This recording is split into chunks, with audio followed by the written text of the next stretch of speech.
तर वर्धापन दिनाच्या कार्यक्रमात उद्धव ठाकरेंनी काँग्रेसच्या कार्यपद्धतीचे गुणगान केले। काँग्रेसने माणसं फोडली मात्र त्यांना कधी मुख्यमंत्री केलं नाही अशा शब्दात ठाकरेंनी भाजप आणि शिंदेच्या शिवसेनेला लक्ष्य केले। तसंच काँग्रेसने मातोश्रीकडे कधी हावरटपणे नजर ठेवली नाही अशा शब्दातही ठाकरेंनी काँग्रेसची स्तुती केली आहे। तर पक्ष फोडणाऱ्या काँग्रेसचं गुणगान तुम्ही गाताय अशा शब्दात एकनाथ शिंदेंनी ठाकरेंना प्रत्युत्तर दिलंय।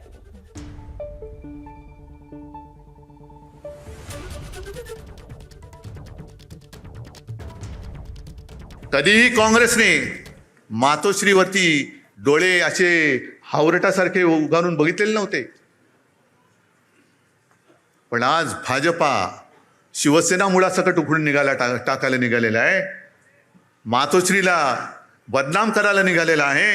हा फरक आहे आणि ही संस्कृती भले काँग्रेस कोण असेल ती असेल, पण तुमच्या हिंदुत्वापेक्षा काँग्रेस त्यांच्या शब्दाला जागलेली आहे। शिवसेना पहिल्यांदा कोणी फोडली? राष्ट्रवादीने।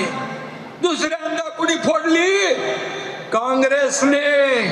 त्यांच्यासाठी ओव्या गात आहे आणि ज्यांनी धनुष्यबाण गाण टाकलेला सोडवला, शिवसेना पुढे नेण्याचं विचार पुढे नेण्याचं काम केलं, त्यांना शिव्या देत आहे। एबीपी माझा, उघडा डोळे बघा नीट।